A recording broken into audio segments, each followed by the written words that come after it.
Mashhad के एक छोटे से मोहल्ले से उठकर जिसकी आवाज पर आज पूरा वेस्ट एशिया कान धरता है, जिसका एक हाथ बेकार है और दूसरा हाथ पूरे ईरान पर राज करता है, और जितनी बड़ी इजराइल की एज नहीं है उनसे ज्यादा इनकी उम्र है। दोस्तों, ये कहानी है आयतुल्लाह अली खैमेनी की, एक शायर, एक क्रांतिकारी और एक सुप्रीम लीडर की।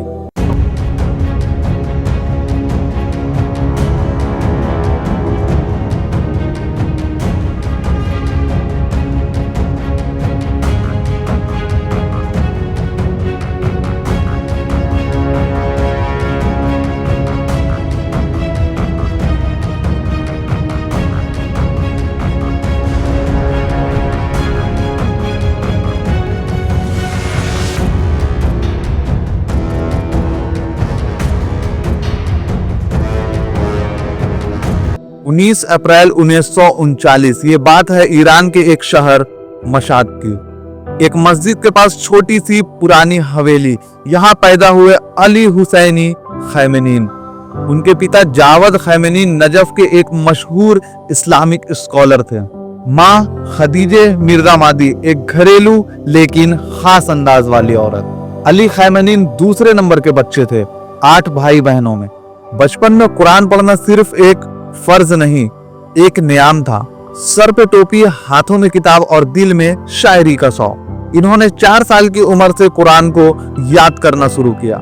मुसाद के हफ्जा में इस्लामिक स्टडीज और बाद में कौम के हफ्जा में बड़े आयतुल्लाह के पास तालीम हासिल की। आयतुल्लाह मिलानी, शेख हसीमी कज़वीनी, सैयद हुसैनी बोरुजेर्दी और सबसे इंपॉर्टेंट रूहुल्लाह खैमेनी। लेकिन इस बच्चे में और एक जज्बा था, किताबें पढ़ने का, शायरी का और अदब का।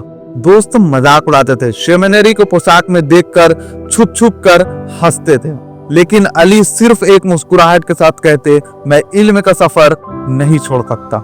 1960 में ईरान शाह के दबाव में था, पुलिस, रिप्रेशन और सेंसरशिप। खैमेनी ने छुप छुप के मीटिंग में हिस्सा लेना शुरू किया। खैमेनी के आंदोलन से जुड़े सबक ने इन्हें 6 बार गिरफ्तार किया। जेल में काफी ज्यादा इन्हें टॉर्चर किया गया, लेकिन इनका जज्बा नहीं टूटा। एक बार जेल में इन्होंने अपने खून से उर्दू में शायरी लिखा था, जंजीरें मेरी रफ्तार रोक नहीं सकती, हर एक कैद में मेरी सोच आजाद है।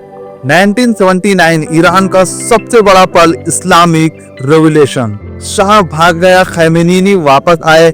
अली खैमेनी अब एक लीडर थे, डिप्टी डिफेंस मिनिस्टर, IRGC के सुपरवाइजर और तेहरान के फ्राइडे प्रेयर्स के इमाम। लेकिन तकदीर ने फिर से एक इम्तिहान दिया। 1981 एक मस्जिद में बम ब्लास्ट। खैमेनी का दाया हाथ हमेशा के लिए असमर्थ हो गया। जिंदगी की लड़ाई तो जीत गए, लेकिन एक निशान हमेशा के लिए रह गया। उस रात उन्होंने कहा कि मुझे मारकर वो लोग सोच रहे होंगे कि इंकलाब खत्म हो जाएगा, लेकिन ये तो अभी शुरू हुआ है। 1981 में ये प्रेसिडेंट बने। ईरान इराक वार का सामना किया। हर स्पीच में जज्बा था, हर कदम पर समस्या। और 1989 आयतुल्लाह खैमेनी की मौत। पूरे मुल्क में शोक, लेकिन जरूरत थी एक नए सुप्रीम लीडर की। डिबेट हुआ, कई लोग कहते थे खैमेनी क्वालिफाइड नहीं है, लेकिन एक सीनियर ने कहा वो आग है जो मुल्क को चाहिए, और अली खैमेनी बन गए ईरान के सुप्रीम लीडर।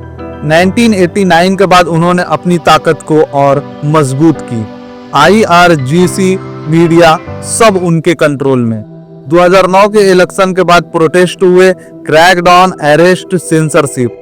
फतवा जारी किया। एक फतवा के मुताबिक न्यूक्लियर वेपन्स इस्लाम के खिलाफ है, लेकिन दुनिया कहने लगी क्या ये हकीकत है या डिप्लोमेसी का हिस्सा। आज भी खैमेनी दुनिया के सबसे पावरफुल और कंट्रोवर्शियल इस्लामिक लीडर हैं। US, इजराइल और वेस्ट के खिलाफ कड़क स्टैंड। हिजबुल्लाह और हमास जैसे ग्रुप के सपोर्टर। 36 साल से ज्यादा सुप्रीम लीडर बने रहना अपने आप में ये एक मिसाल है। एक हाथ से ईरान को संभालते हुए और दूसरे हाथ से दुनिया के नक्शों पर निशान छोड़ते हुए। शायरी का दीवाना, जेल का कैदी और एक हाथ से मजबूर लेकिन पॉलिटिकल व्हील से शक्तिशाली अली खैमेनी की कहानी ईरान के इतिहास से जुड़ा है, लेकिन उनके आने वाले पलों से दुनिया का भविष्य भी। क्या उनका विजन ईरान को आगे ले जा पाएगा, या उनका साया ऐसे दौर का हिस्सा बनेगा जहां आजादी और ताकत की तकरार हमेशा रहेगी।